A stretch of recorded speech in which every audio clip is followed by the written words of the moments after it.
Computer's probably fine. All right. And I'm going to begin.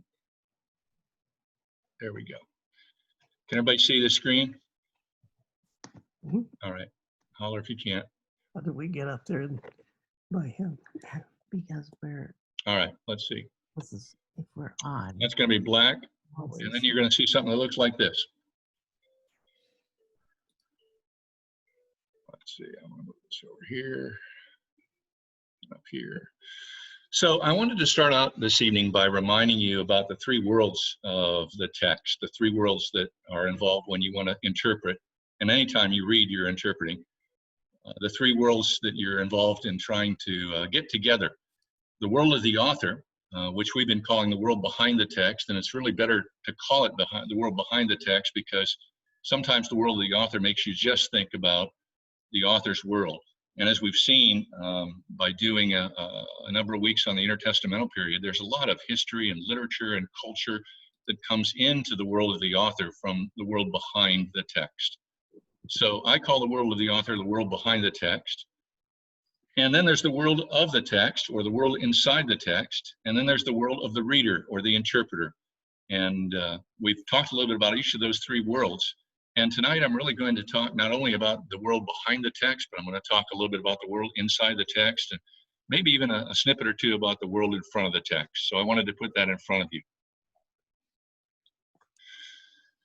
I want to talk tonight about the world behind and inside the text of the Gospel of John. Tonight we're going to start to look at the world of John, and I'm planning on doing 2 weeks, this week and next Monday, on John. And as we begin to look at the world behind and inside the text of the Gospel of John, we're going to discover that although John and the Gospel he writes are like Matthew and the Gospel that he writes in some ways, in many ways, they are very different. In fact, the Gospel of John is different in many ways, not only from Matthew, but from Mark and from Luke as well. From all three of the Gospels, the first three, Matthew, Mark, and Luke in our Bibles, they are called synoptic Gospels. Synoptic is S-Y-N-O-P-T-I-C, and it comes from two Greek words, and the S-Y-N means with, and the optic, I bet you can figure out. It has to do with eyes, right? Your optician, your optical stuff. So synoptic means to see with a common eye. And that's pretty much what Matthew, Mark, and Luke do, although each of them from a unique perspective. They look at Jesus' life and ministry very much with a kind of a common perspective as well. But John is different. John is different. And let me illustrate that by pointing out to you some of the things that John omits and some of the things that John includes that no other gospel writer does in their gospel. So first of all, some omits, some things that John leaves out of the gospel that are found in Matthew and Mark and Luke. Well, let's start off with Jesus' birth. There's no narrative of Jesus' birth in the Gospel of Mark, but there is in Matthew and Luke, right? But there's no narrative of Jesus' birth in the Gospel of John. There's no narrative of Jesus' baptism. You remember the baptism scene in Matthew, Mark, and Luke where the Holy Spirit descends on him like a dove. And although John is familiar with Jesus' baptism, there's no baptism narrative like that in the Gospel of John. There's no temptation narrative in the Gospel of John, like there is in Matthew, Mark, and Luke. There are no parables in the Gospel of John, like there are in the Synoptic Gospels. There are no exorcisms in the Gospel of John, as you find in the Synoptics. No transfiguration. I don't know what you did, but it sure worked. No eschatological discourse about what's going to happen at the end of the age. There is no narrative of the Lord's Supper, including the words of institution. There is a narrative about the Last Supper in John's Gospel, but it doesn't have anything to do with the words of institution, or what we call the Last Supper today.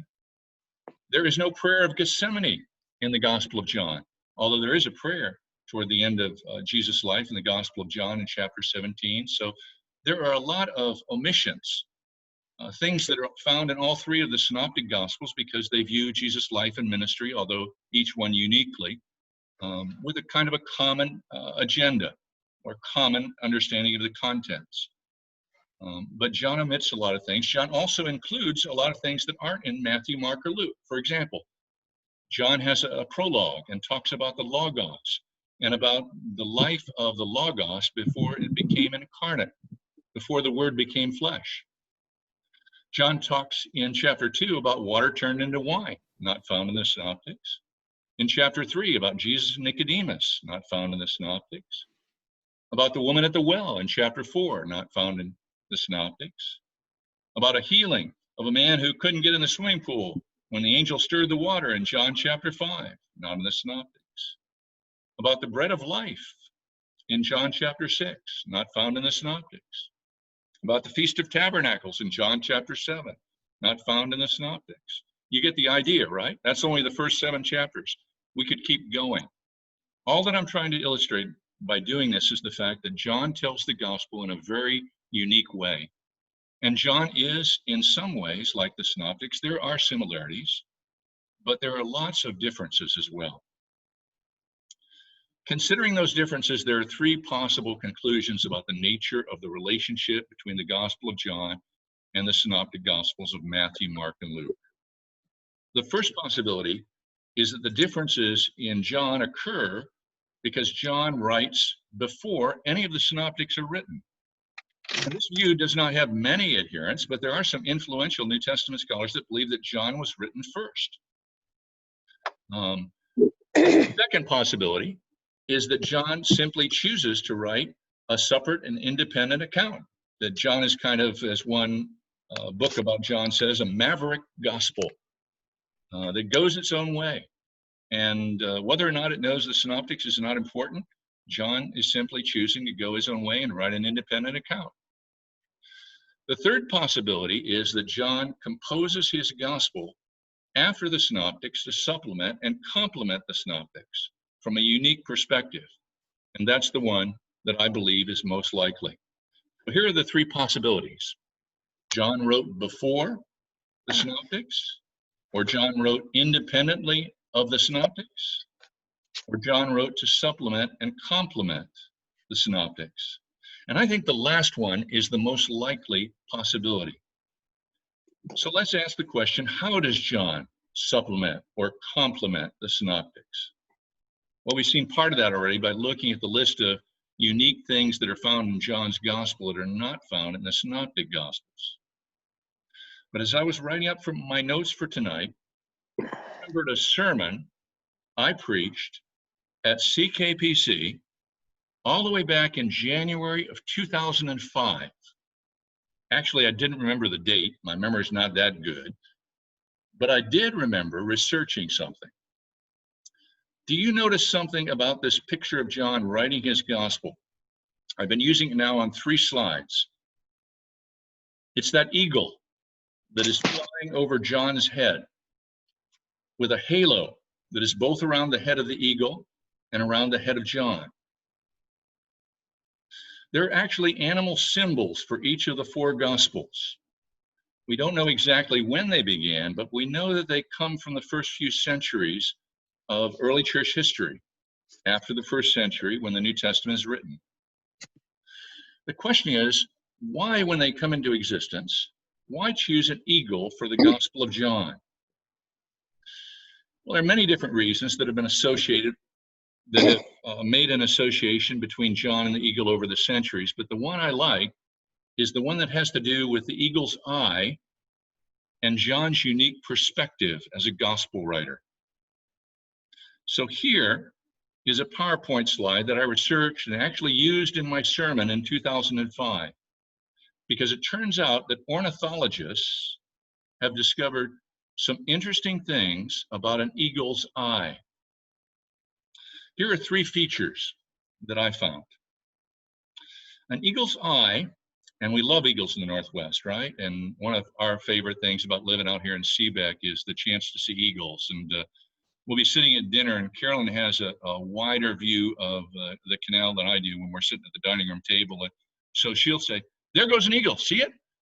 And I'll say, "Not from where I'm sitting, but I believe you." Anyway, we love seeing eagles. Here are 3 features of an eagle's eye. It has incredible distant vision. It can see things from far away, 3 times farther than a human eye. The second thing that's interesting about an eagle's eye is its range of vision. It has a range of vision that is twice as wide as a human eye. And the third thing is its clarity of vision, 5 times sharper than a human eye, ornithologists say. Well, think about those 3 features of an eagle's eye with me for a minute. Distant vision. Most New Testament scholars, and I would include myself among them, believe that John's gospel is written last of the 4 gospels, and that it's meant to complement or supplement, or perhaps written independently of the synoptic gospels. John is seeing things from farther away historically, but he's seeing them with an eagle eye. The second thing, a range of vision. John includes a number of things, as we've seen, that are not found in the synoptic gospels. He is looking more widely. He's not looking to say the same things that you can find in Matthew or Mark or Luke, the same stories. He's looking to see other things that belong to the life and ministry of Jesus. He's got a wider range of vision about what he wants to include in his gospel. He doesn't just want to duplicate stuff that's in the synoptics. And the third thing, clarity of vision. When John does decide to tell a story, and we're going to take a look at one of the stories John tells tonight in just a few minutes, he tells it with exceptional attention to particular details in the story. Not to every detail, but to particular details that he wants you as a reader or interpreter or listener to the gospel, he wants you to notice these things. So these are 3 features of an eagle's eye, and I find them interesting when I think about the Gospel of John. Let's take the second first, the wide angle range of vision. I want to talk with you about wide view first. It is easy, but it is also important to notice that the structure of John, the structure of the gospel, the whole gospel, looking at the whole thing, is very different than the structure of the synoptic gospels. The synoptic gospels structure their accounts, broadly speaking, around 2 things, geography and history. They structure their accounts around geography and history, geographical locations, and a general historical timeline. So although Matthew, Mark, and Luke each have different introductions, all of them outline Jesus' public ministry in 3 successive stages, 3 segments. An initial period of ministry in Galilee, a journey to Jerusalem, and a final period of ministry in Jerusalem that ends with Jesus' arrest and trial and crucifixion and resurrection. But unlike the synoptics, John presents us with at least 3 or 4 journeys by Jesus to Jerusalem, all of them in connection with a Jewish feast or festival. And John uses these journeys as an organizing principle in the overall structure and organization of his gospel.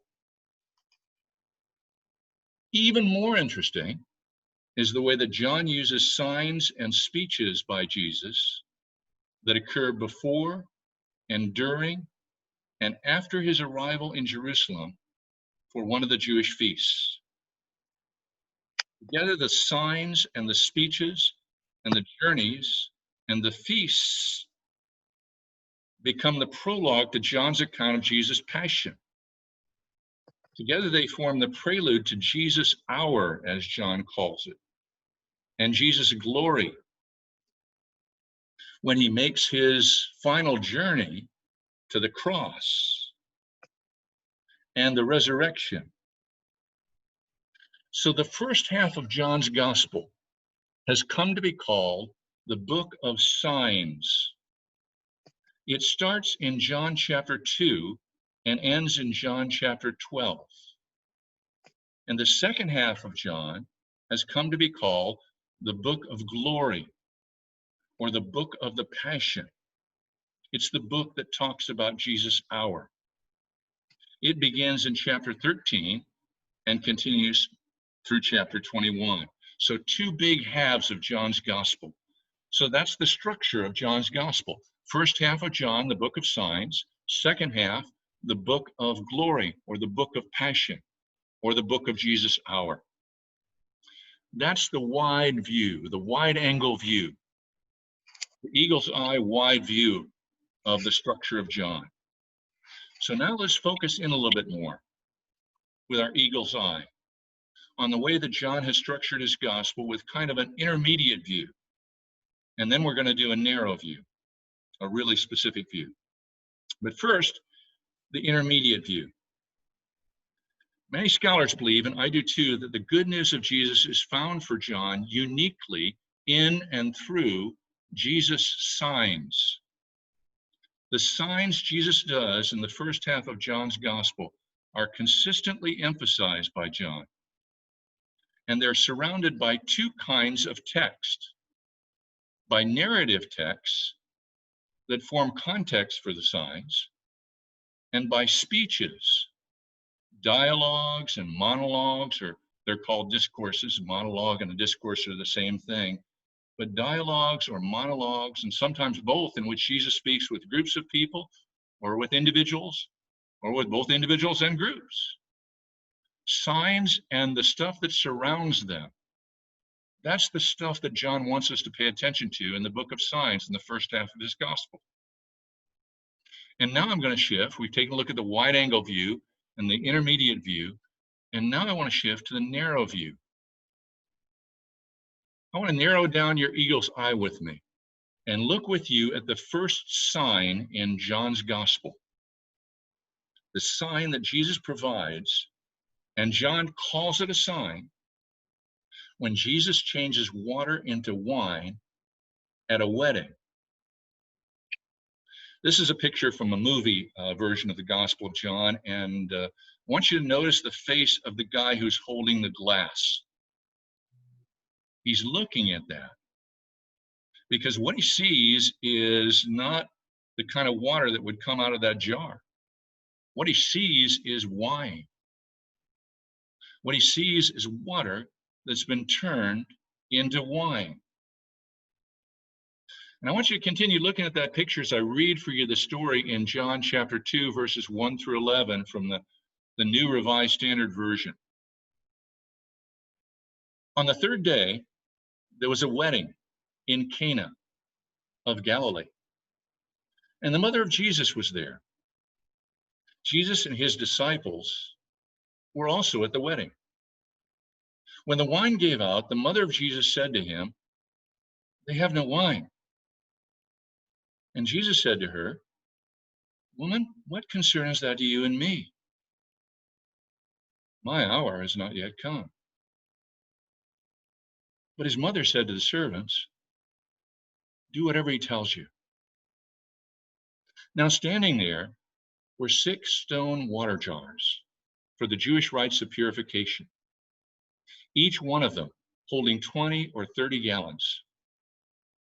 Jesus said to them, "Fill the jars with water." And they filled them up to the brim. He said to them, "Now draw some out and take it to the chief steward." So they took it. And when the steward tasted the water that had become wine and didn't know where it came from, though the servants who drew the water knew, the steward called the bridegroom and said to him, "Everyone serves the good wine first, then the inferior after the guests have become drunk. But you kept the good wine until now." Jesus did this, John says, the first of his signs in Cana of Galilee, and revealed his glory, and his disciples believed in him. Whenever I narrow down my view and focus in on one of the signs in John's gospel, like I'm going to do with you tonight, whenever I get ready to teach or preach or talk with people about one of the signs in the Gospel of John, I have found it is really, really helpful, really insightful to make use of a tool as I think about each of the signs in the book of signs in the first half of John's Gospel. I like to consider each of the signs from 7 different aspects. 7 different aspects as I study each of the signs. Here they are. the setting, the audience, the label, if there's one, or I like to notice if there's not one. Then I think about meaning and significance and the surroundings, the things that surround the sign story itself. And I think about intertextuality in relationship to all of those things. So I don't want you to forget about intertextuality that we talked about last week.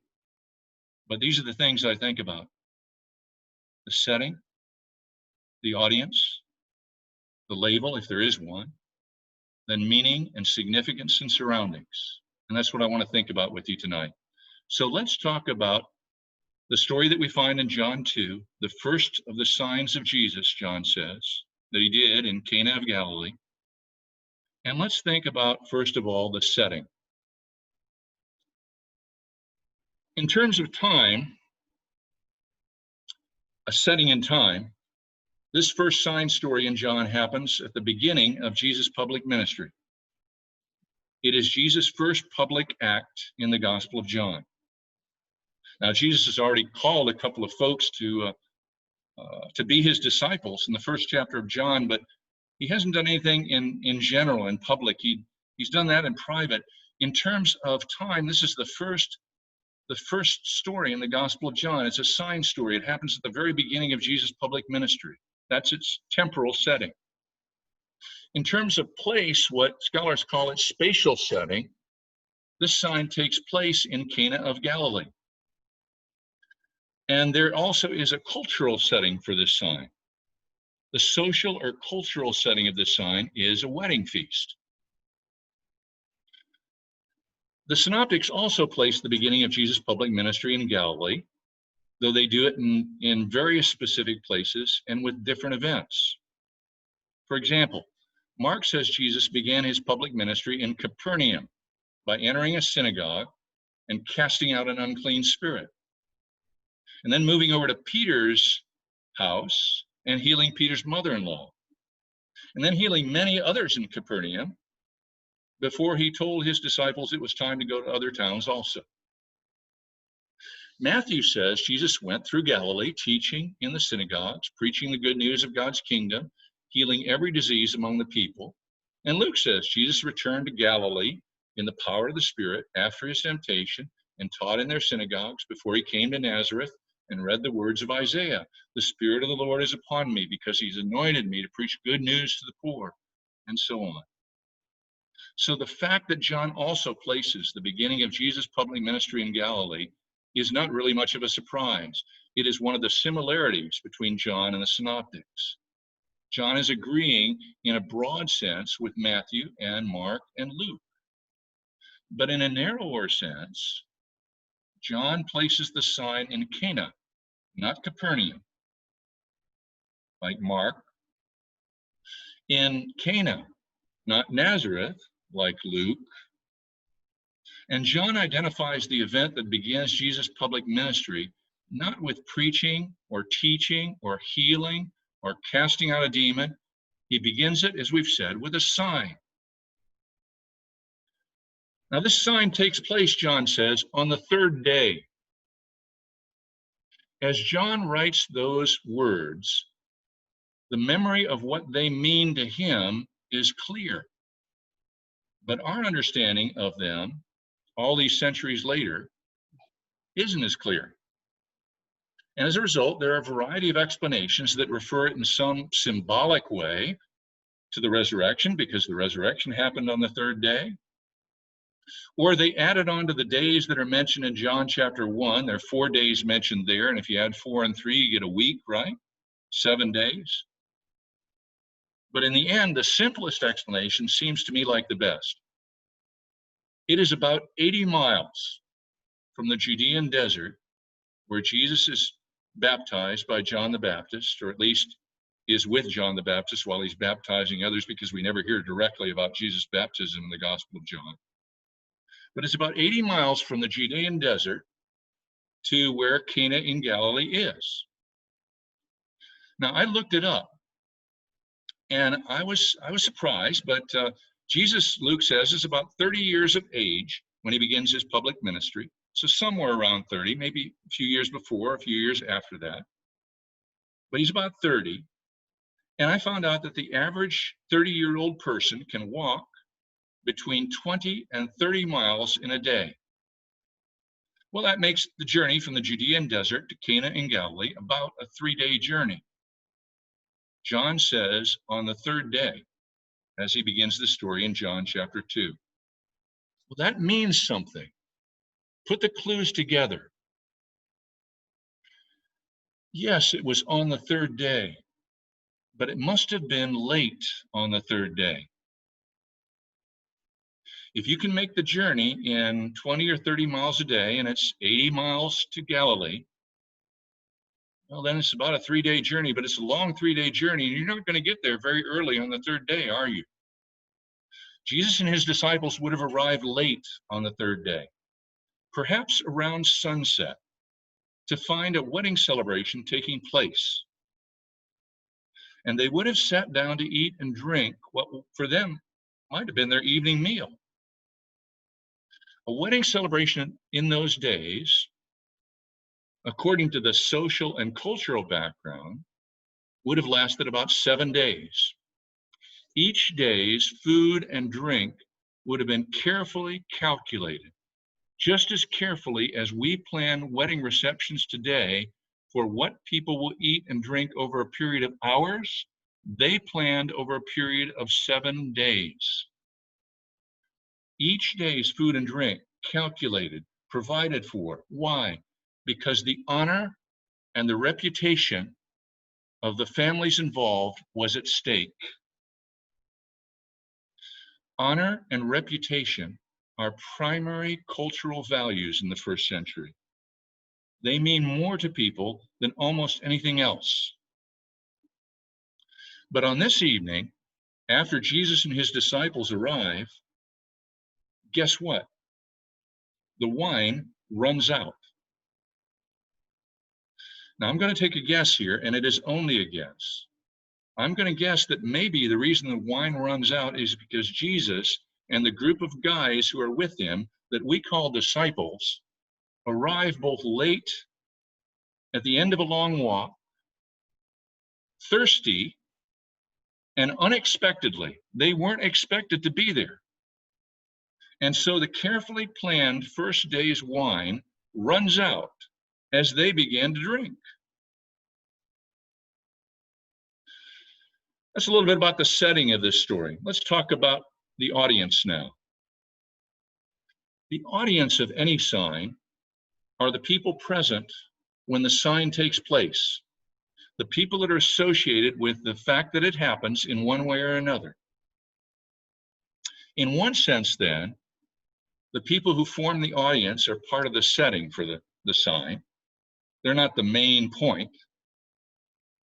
But in another, more important sense, they are very much part of the main point, because the audience in a sign story are often people Jesus dialogues with, and they are people who either perceive and understand and respond to the sign. They perceive that something has happened. They understand that it's something that is not just an anomaly, it's something that God has done, and they respond to it in different ways. Some people perceive, some people don't. Some people understand, some people don't. Some people respond, some people don't. That's what a sign is. That's what a sign does. The officer walks up to you and says, "What? Did you miss that stop sign back there?" "Oh, I didn't see it. I didn't perceive it." Or the officer walks up to you and says, "Did you see that stop sign back there? Do you understand what the word STOP means?" "Yes, I understand what the word STOP means, officer." "Well, then why didn't you respond to it?" See, the word sign in English is actually a great rendition for the Greek word semeion. because a sign is something that you need first to perceive, second to understand, and third to respond to. And we'll see as we look at this sign story that all three of those things can happen for some people. Some of them can happen for some people, and none of them can happen for some people. We talked about the setting, and I hope I've been able to show you that thinking about the setting, which is something we usually read right past because we want to get to the good stuff in the middle where the plot really happens, so we don't pay much attention to the setup of the story. I hope I've convinced you there's some meaning in the setting of the story in John 2. And I hope I've convinced you that there's some potential meaning in thinking through the audience. So in this first sign, the audience includes disciples, or at least followers. If you want to call them followers, that's fine with me. The word for disciple is just an English translation of the word mathetes, which means learners or followers.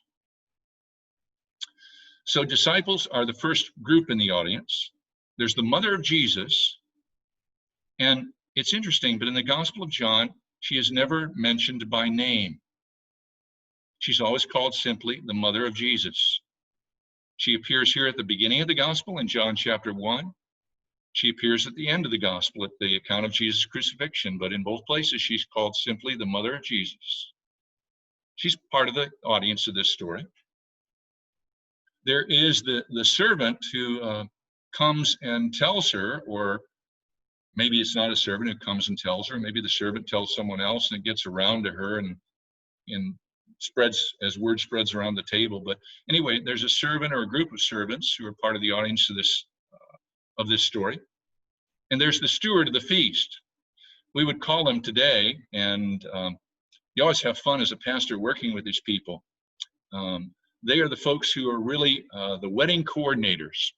That's what we call them today. And generally, I would tell the wedding coordinator, I'm really glad to have you here.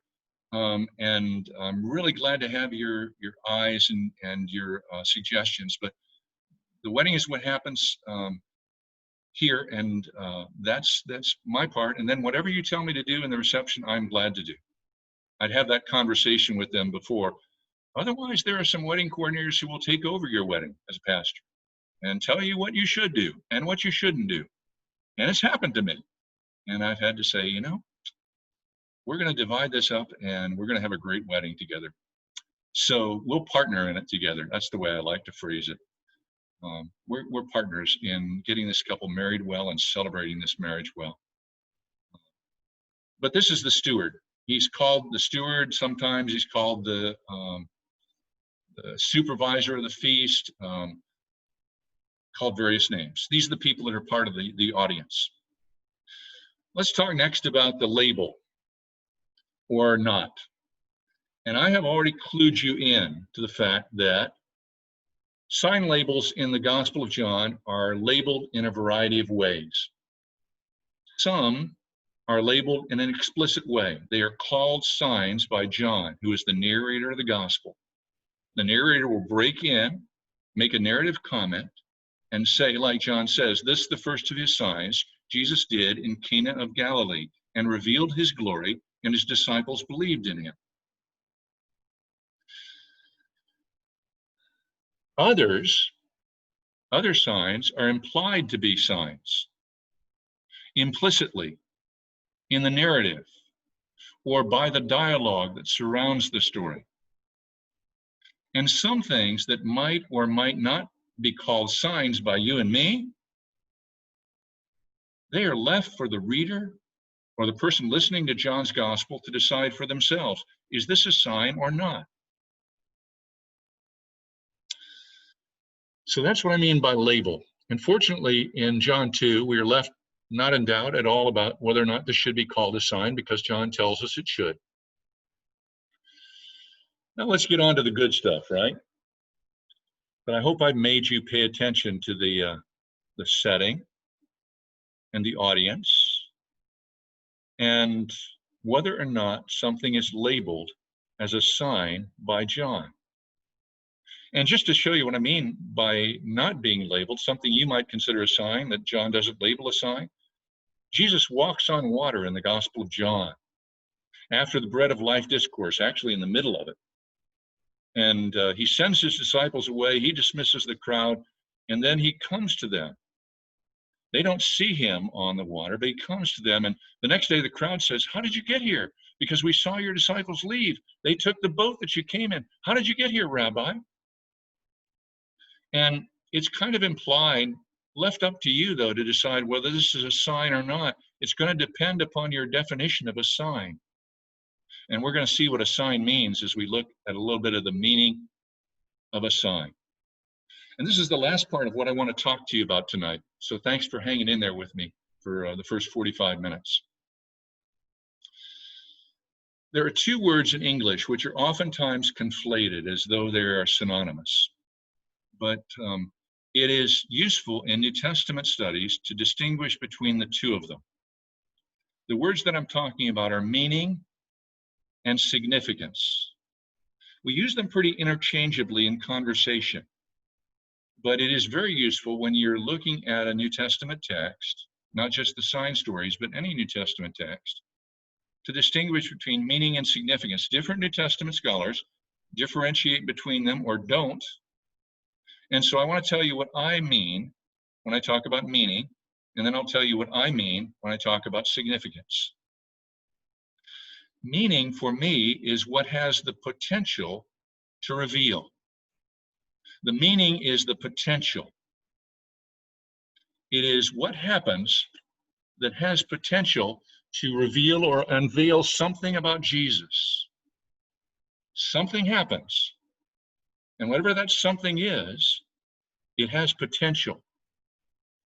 Potential to reveal or unveil something about Jesus. Something about Jesus' character, something about Jesus' power, something about Jesus' relationship to the Father. There is potential there in the meaning. Significance is different. Significance is the potential that is actualized as a sign is perceived and understood and responded to. Meaning is the potential. Significance is the actualization of that potential. And I like to think about what happens when meaning and significance come together as the way that you would think about a chemical reaction. In a chemical reaction, you oftentimes have a very simple reaction. You oftentimes have two components, two reagents, two agents that react against each other. And their reaction against each other or with each other is what forms a reaction. Meaning is the potential of the first reagent. Significance is the potential that happens when perception and understanding and response is added to meaning. It's what actualizes change. So that in response to the signs, people's perception about Jesus changes or doesn't. People's perception about Jesus' relationship to the Father changes or doesn't. People's perception about Jesus' power changes or doesn't. People's perception changes, it's actualized or not. People's understanding changes, it's actualized or not. People's response changes, it's actualized or not. Significance is potential that's actualized. And I find that a really useful illustration or metaphor to use in differentiating between meaning, which is potential, and significance, which is the actualization. I want to talk with you about meaning tonight, and then we'll finish up. If I do, I want to talk about intertextuality. You knew I was going to bring that in, right? We talked about it last week. Here's a text from the Old Testament. It says in Isaiah chapter 54, "For your Maker is your husband, the Lord of hosts, the Holy One, your Redeemer, the God of the whole earth.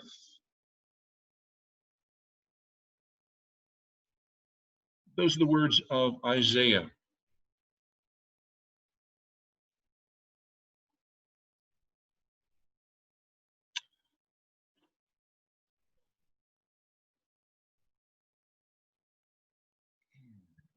Get my slides out of order here a little bit. So keep those words in mind now. I want to go back and say a few things before I talk directly about them, but keep those words in mind. The words that I showed you on the previous slide were from Isaiah chapter 54. These words, he who has the bride is the bridegroom, come from John chapter 1. They're words of John the Baptist, that John the Baptist speaks to two of his followers, and perhaps some more.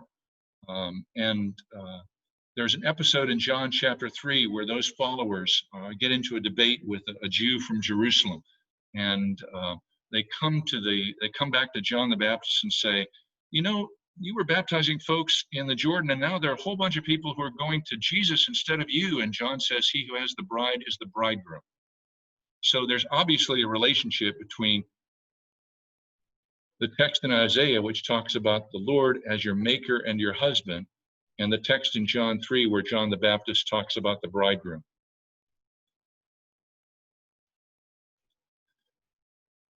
Let's go back to meaning. If meaning is something that has to do with potential, what a sign has the potential to reveal, the word reveal in Greek is the word unveil. To take a veil away, to show the unveiled reality that lies behind the veil. The signs in John's gospel do exactly that. They unveil things about Jesus, his identity, his character, his power, his relationship to God, the God that Jesus calls Father consistently in the Gospel of John.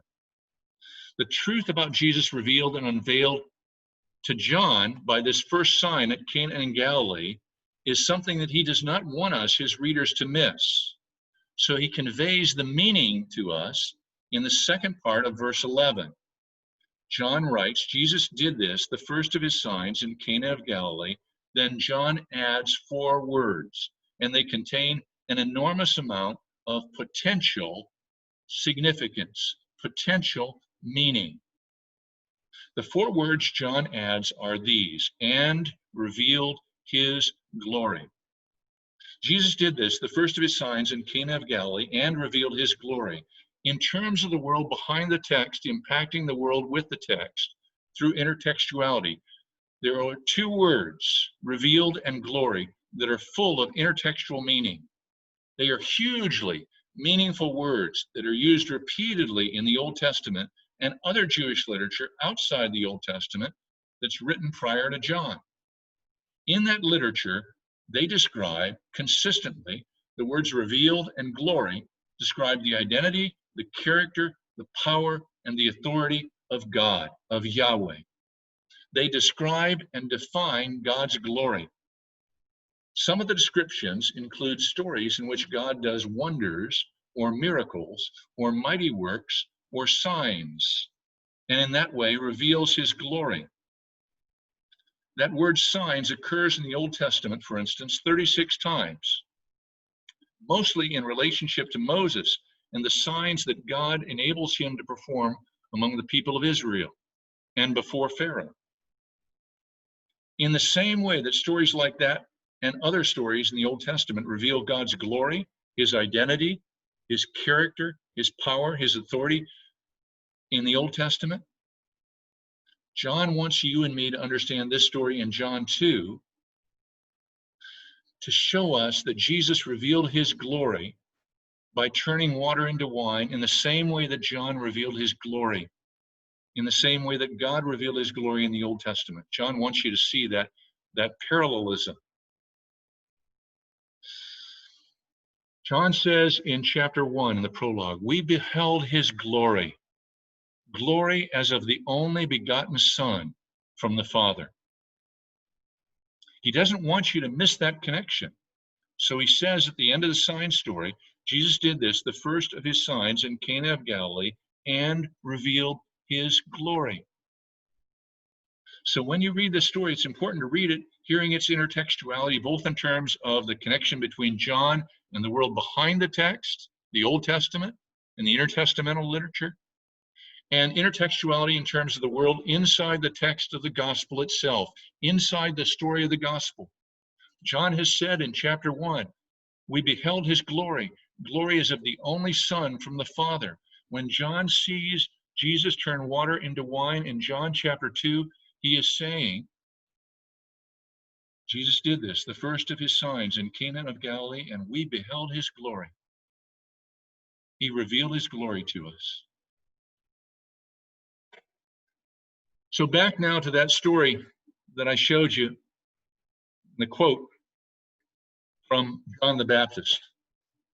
The whole quote goes like this: he who has the bride is the bridegroom. The friend of the bridegroom, John the Baptist says, who stands and hears him, rejoices greatly at the bridegroom's voice. For this reason, my joy has been fulfilled. He must increase, but I must decrease. And notice how the words of John the Baptist are spoken in the context of a discussion about what the Jews and his disciples were arguing about: purification. Remember where the wine came from? 6 stone jars that were there for the Jewish rites of purification. John tells the story about the water turned into wine in John chapter 2. He tells the story about John the Baptist saying the bride is the bridegroom in John chapter 3. Does he want you to connect those 2 stories together? Yes, he does. That's intertextuality inside the text. Not between John and the Old Testament, but inside 2 parts of the text, the Gospel of John itself. More importantly, notice how Jesus is named as the bridegroom. He is the one John the Baptist thinks who is about to be or is being married right now through his life and his ministry in the text in John 3, to his people, to his bride. When that word is matched up with the Isaiah text I read to you a moment ago, it suggests really strongly that John the Baptist and the author of the Gospel of John knew and agreed the Isaiah text could and should be recontextualized, like we saw Matthew do last week. So that title, your husband, belongs to Jesus, and so do the other titles, your maker. Remember how John chapter 1 begins? In the beginning was the Word, and the Word was with God, and the Word was God. He was the beginning with God. All things were made through him, and without him was nothing made that has been made. Your maker. The Lord of hosts, the Holy One of Israel, your Redeemer. Jesus is the one who is sent to be all 3 of those things. And he is the God of the whole earth. All those titles make sense within the story being told inside the Gospel of John. And they make sense intertextually, connecting the Old Testament story with the story of Jesus and the Gospel in the Gospel of John. And there's a third way that intertextuality brings more meaning to this sign. For wine, this is water turned into wine, and it's great wine. Wine is associated in multiple texts in the Old Testament and other Jewish intertestamental literature before John with 2 things: with the Messiah and with the Messianic age. Here's just one example. It's a quotation from the prophet Joel, from the 3rd chapter and the 18th verse. In that day, God says to his people through the prophet Joel, in that day, in that great eschatological day, because in context, Joel's words that I'm about to read to you follow words about a final judgment that God will bring upon all of the nations, and a final salvation that God will bring to his people Israel. And then after that, in Joel chapter 3 and verse 18, God has Joel speak these words: in that day, the mountains shall drip sweet wine. The hills shall flow with milk, and all the stream beds of Judah shall flow with water. And that's where I'd like to leave it for tonight, because next week I want to talk with you about significance and surroundings. The significance and the surroundings of this first sign in the Gospel of John. But tonight we've talked about the setting. We've talked about the audience. We've talked about the label, And we've talked about the meaning, the potential this sign has to reveal something about Jesus' character, something about his power and authority, and something about his relationship to the Father. Will that potential be actualized? It was for John, because he says, this, the first of his signs, Jesus did at Cana in Galilee and revealed his glory. I got it, John said. The potential that was in the sign, it's been actualized for me. I'm responding to it. I want you to see it too as you read my gospel. Next week, we'll talk some more about the significance we're supposed to see in it, even beyond the intertextuality that I've shown to you tonight. And we'll talk about the surroundings and how they enhance our appreciation for the meaning and the significance of this sign. And we'll talk some more about intertextuality too. But that'll be next week. That's where we're going to leave it for tonight. So, Tyler, thanks for getting me on and getting me on screen sharing. I'm going to stop screen sharing now. And that should bring me back to the screen where I can see all of you. And he is going to unmute you, we hope successfully. I think everyone can unmute themselves. They should be able to. All right. Everyone can unmute yourself. It's that little button down at the bottom that has a microphone. And if it's crossed out, you are still muted. And if it's not crossed out, then you are unmuted. Unmuted. Worked. Worked. Yay. Yay. Here this time. I really appreciate your help, Tyler. Thank you. No problem. Thank you I for get so it. centered in. You know, this is profs. Profs get so centered in on their little part of the world, you know, which is trying to impart some wisdom, hopefully. And trying to do two things at once gets tough. Thanks for your That's help. it. Yeah, no, thank you for a great lecture. Yeah, that was great.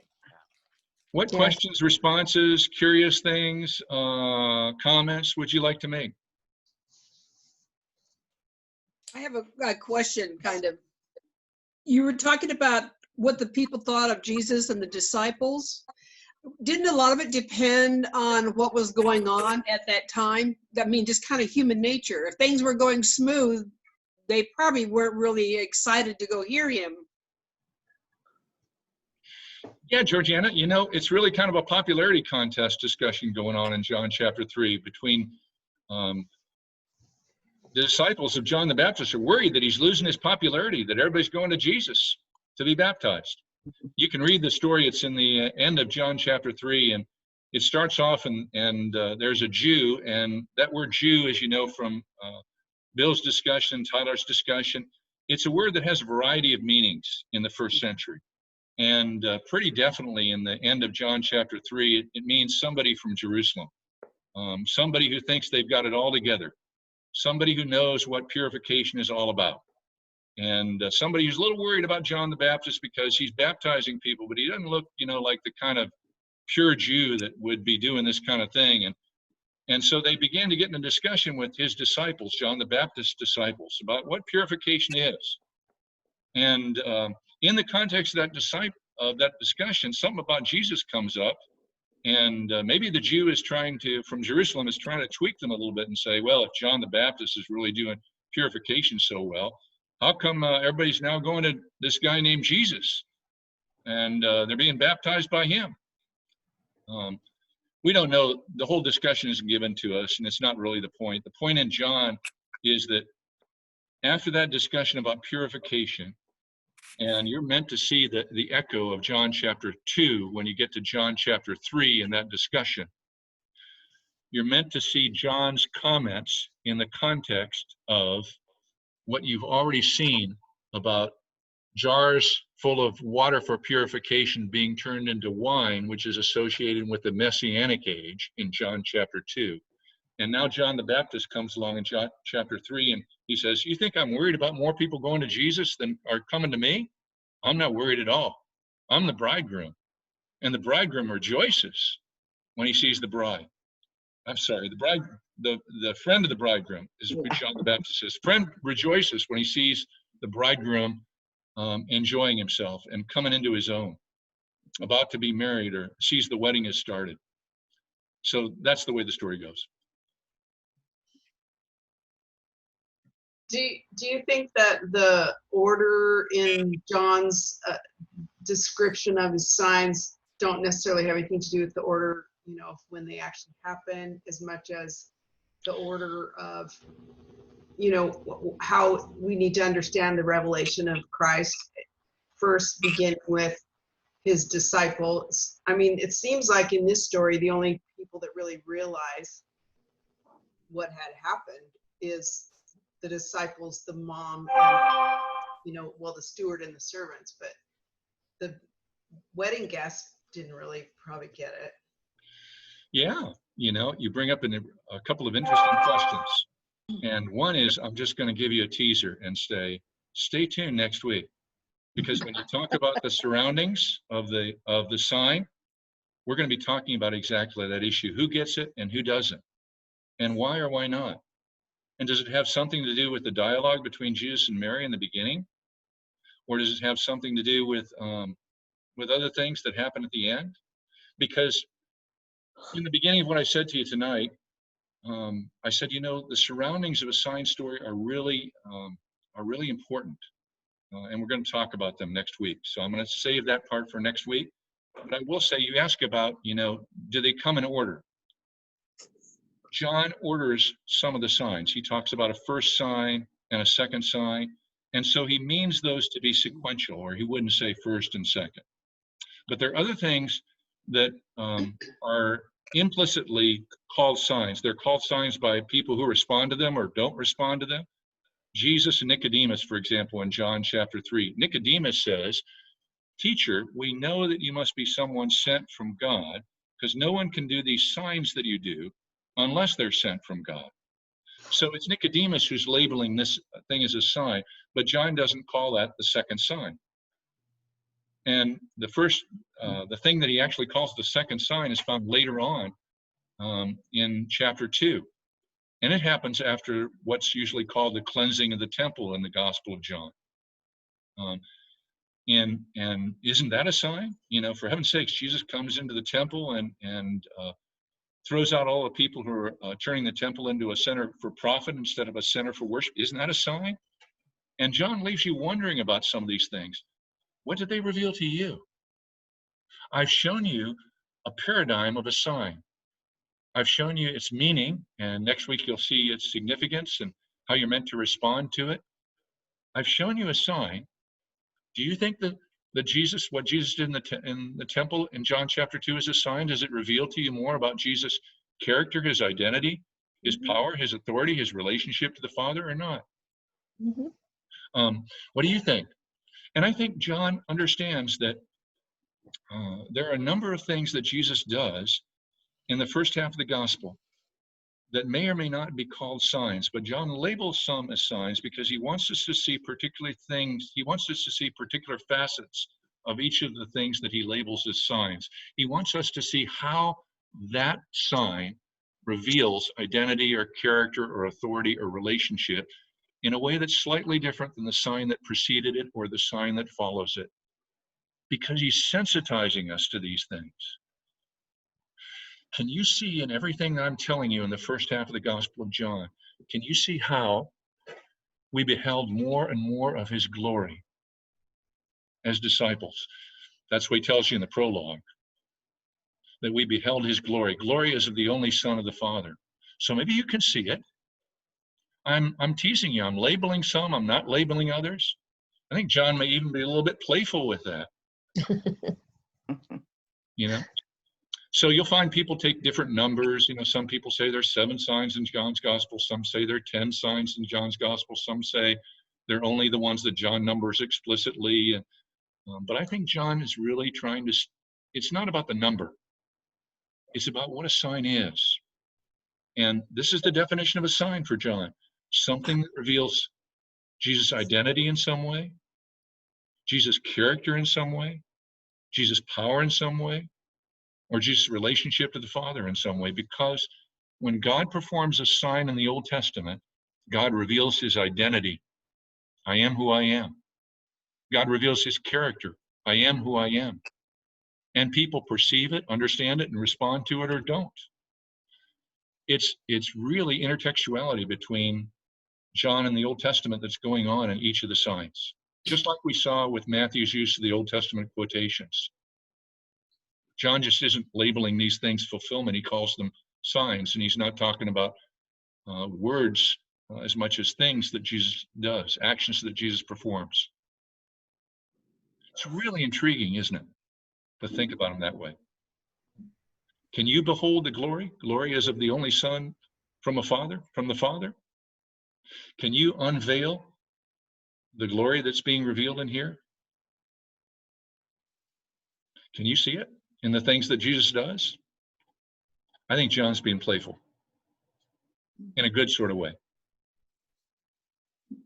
Really see that if you miss the Old Testament, you don't see when he talks about I'm the shepherd, you wouldn't know that was God is described as a shepherd, or Exactly. all Exactly the right. other Yep. things you just would miss it. They go right over your head. Where Right. these people would have probably got it. So part of my hope is that you will, we're going to talk about one sign, but you can read through the others. And as you do, look for words that ring a little bell in the back of your mind. There's something in the Old Testament that relates to that, or that word occurs in the Old Testament. Look up the references and begin to play around with the intertextuality for yourself, because what we're trying to do in the first series, we talked about the world of the New Testament and the things that lie behind it and the world behind the text.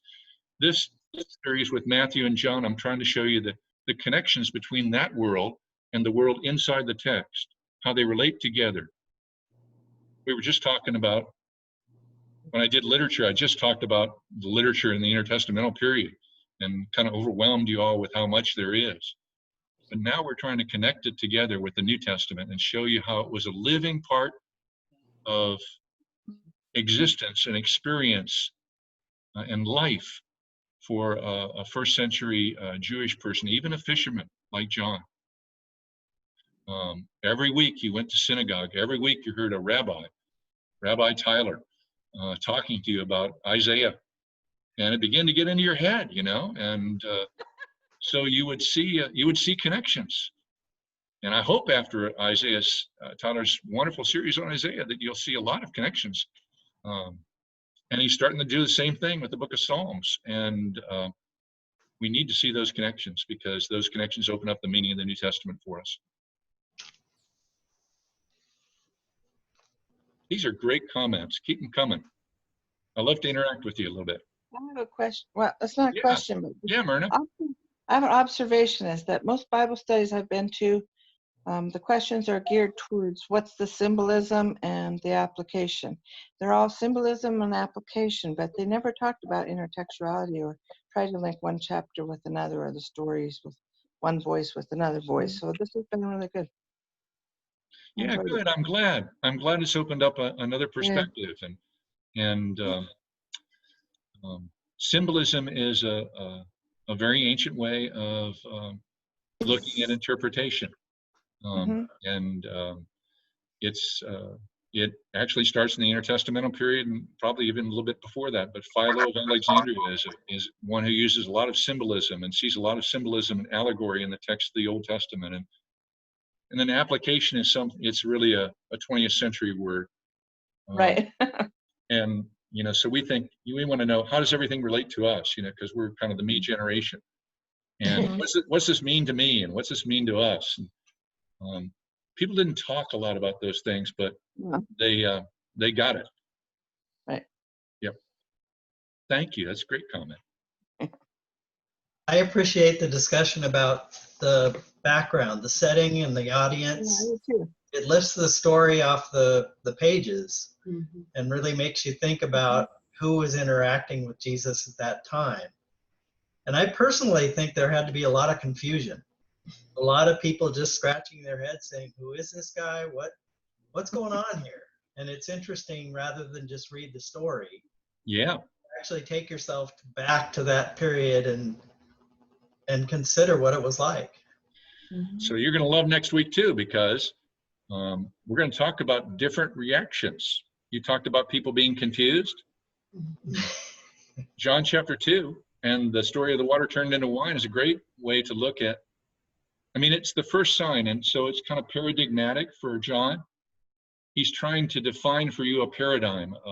He's trying to define for you what a sign looks like and what you can get out of it. So he's going to show us next week that different people get different things out of signs, and there was a lot of confusion about who Jesus was and what happened, and we're going to see that next week. Good observation. Thank you very much, Jim. Oh, you're welcome, Georgiana. Thanks, Jim. Really good. Come back next week. We're going to talk I about will. significance of surroundings. Okay. All right. Well, Thank you. You bet. Right. Thank you. Bye-bye. Good connections. Hey, Bill Kettering, I hear yesterday was your birthday. oh, Oh, good. I'm glad I didn't sign off. yeah. A little birdie named James told me. So happy birthday. Oh, that's great. Happy birthday. You ready? How about a Zoom rendition of Happy Birthday? Ready? Happy birthday to you. Happy birthday to you. That's what I was Happy saying. birthday, Happy birthday to you. Zoom happy birthday is always entertaining. You gotta Never stop never synced up. Oh, we're the quartet anyway. Now the thought was there. Thank you. Take care, everybody. Thanks, Jim. Bye. I think you need to hit stop recording too.